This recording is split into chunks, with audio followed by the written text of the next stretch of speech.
연일 공개 행보입니다. 누가 연일 공개 행보를 했느냐?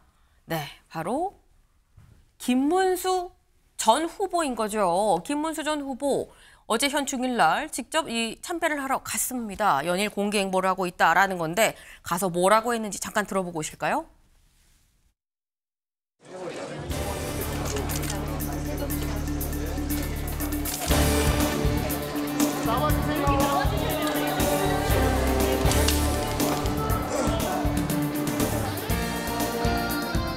오늘 현충일을 맞이해서 우리나라 대한민국을 건국하고 또 전쟁으로부터 우리 대한민국을 지켜내고 대한민국의 위대한 오늘을 위해서 희생하신 모든 호국 영령들에게 깊이 감사를 드립니다. 다시 한번 위기에 처한 우리 대한민국이 더욱 위대하게 발전할 수 있도록 호국 영령들께서 후보 살펴주시기를 기원드립니다. 네, 김문수 후보 어제 현충원 참배를 하고요. 그리고 호국 영령들, 네, 우리가 좀 감사한 마음을 좀 표해야 된다. 뭐 이런 얘기까지도 같이 했습니다. 근데 윤주진 위원님, 예.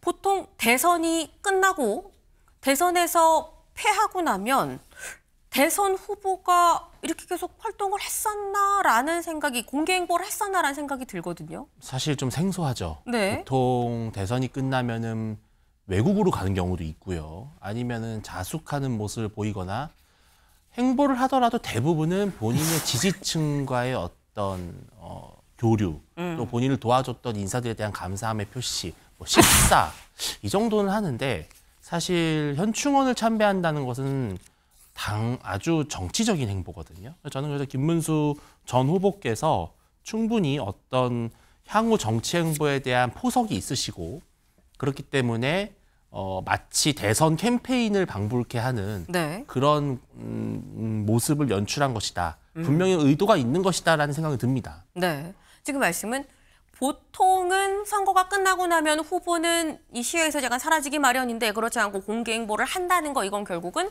당권을 염두에 두고 있다는 거 아니겠느냐라고 말씀을 하셨어요. 그런데 그럼 후보만 모여야 되는데 후보가 아니라 옆에 누가 있냐면 김용태 비대위원장이 같이 갔습니다. 그럼 김용태 비대위원장은 이 현충원에 가서 참배를 하고 기자들이 당연히 이거저거 물어봤겠죠. 뭐라고 얘기했는지 직접 들어보시죠.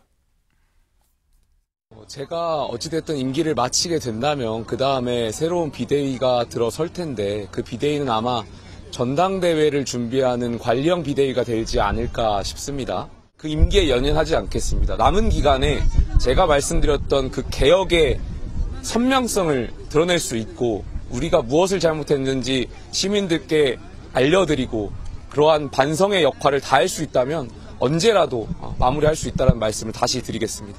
글쎄요, 저는 개혁하는 과정에서 방법론에 대해서는 그렇게 중요하다라고 생각하지 않습니다. 중요한 것은 저희가 개혁하려고 하는 의지이고. 네, 김용태 비대위원장 사실 요 앞서서 의총에서 권성동 원내대표는 사퇴를 했는데 김용태 비대위원장은 사퇴하지 않은 상태에서 임기가 더 있다, 많은 거취 관련해서 얘기를 좀 들어보고 있다라고 얘기를 하면서 좀 보류 상태였었어요. 근데 지금 얘기를 들어보니까 일단 개혁하려는 의지를 좀 분명하게 하고 개혁의 선명성 그리고 반성 역할을 좀 다 할 수 있도록 내가 뭔가 토대를 마련을 하겠다라는 취지로 지금 얘기를 하고 있습니다. 근데 약간 좀 이게 묘한 게 윤주진 위원님. 예.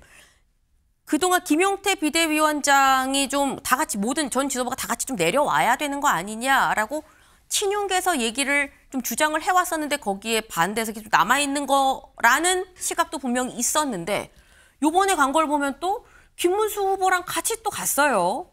김용태 비대위원장은 어디에 서 있는 겁니까? 저도 잘 모르겠습니다. 네. 예, 근데 적어도 뭐 친윤이냐 친한이냐 어떤 특정 계파에 소속될 그럴 분도 아니고 그럴 이유도 없을 것 같기는 해요. 네. 다만 이제 김용태 비대위원장을 지명했던 사람은 김문수 후보였죠. 그렇죠. 예, 당무 우선권이라고 하는 것이 있었기 네. 때문에 그랬는데 저는 조금 역시나 생소한 부분은 네. 전 대통령 후보, 그러니까 지금 후보가 아니라 네. 이미 대선 전의 후보와 현직 비대위원장이 함께 현충원 참배를 하는 모습이 실은 저로서는 약간 어색하고요. 굳이 같이 간다면 사실 중간에 서야 되는 사람은 김용태 비대위원장이죠. 네. 왜냐하면 당의 최고 대표지 않습니까? 김문수 전 후보는 그 당시에 후보였지만 지금은 평당원의 네. 신분입니다. 그렇다면은 프로토콜상 김용태 비대위원장이 현충원에 참배를 하는데 전직 대선 후보로서 함께하는 모습이 더 사실 자연스러운 것이죠. 네. 근데 이렇게 옆에 김문수 후보 옆에 섰다라는 점은 다소 본인이 그러한 논란의 대상이 되더라도 무방하다 정도의 생각을 갖고 있는 것 같습니다. 아, 내가 논란의 대상이 돼도 좀 무방하다라는 생각 아니겠느냐라는 건데 논란의 대상이 돼도 무방한데 김문수 후보 옆에서 있다는 거는 얘도 그냥 친 김문수라고 좀 생각이 될 여지가 없잖아 있어 보여요. 네. 근데 아까 김용태 비대위원장이 뭐라 그랬느냐? 이제 뭐 원내대표 선거도 있고 하는데 어쨌거나 제가 이 개혁 반성의 틀을 좀 놓겠습니다라고 얘기를 했거든요. 실제로 다음 기사 좀 볼까요? 국힘 새 원내대표 16일 선출입니다.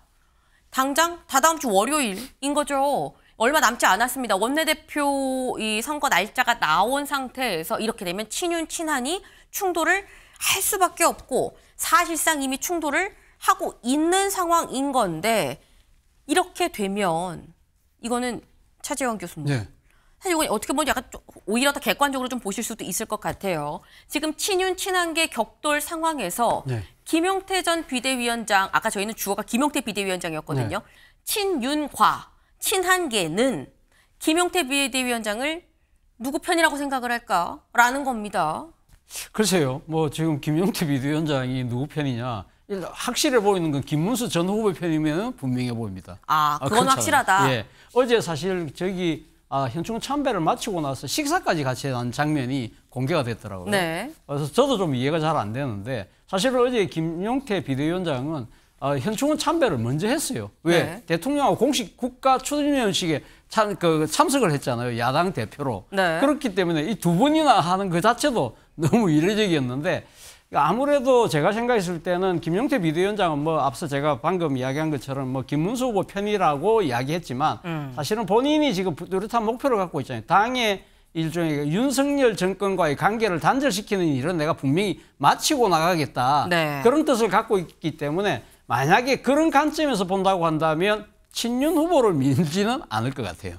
그렇다고 해서 그러면 이 지금 김용태 비대위원장이 당대표격이긴 하지만 본인이 누구를 밀고 누구를 안 민다고 해서 그럼 판세가 그럼 출렁일 것이냐? 네. 그렇지 않을 것이라는 것이죠. 아하. 그렇기 때문에 사실 김용태 비대위원장이 누구 편이냐를 따지는 것 자체가 저는 별로 정치적으로는 글쎄요 의미가 있을 수 있나라는 생각까지 듭니다. 네, 지금 차재원 교수님 말씀은 어떻게 보면 김용태 비대위원장으로서는 굉장히 뼈아픈 말씀일 수도 있겠다라는 생각이 들어요. 지금 김용태 비대위원장이 그렇게 뭔가를 주도할 만한 그런 세력도 힘도 없는 상황 아니겠느냐. 큰 변수가 되지 않을 것 같다라는 말씀을 또 해주셨습니다. 저희가 준비한 소식 오늘 여기까지입니다. 오늘도 좋은 하루 보내세요.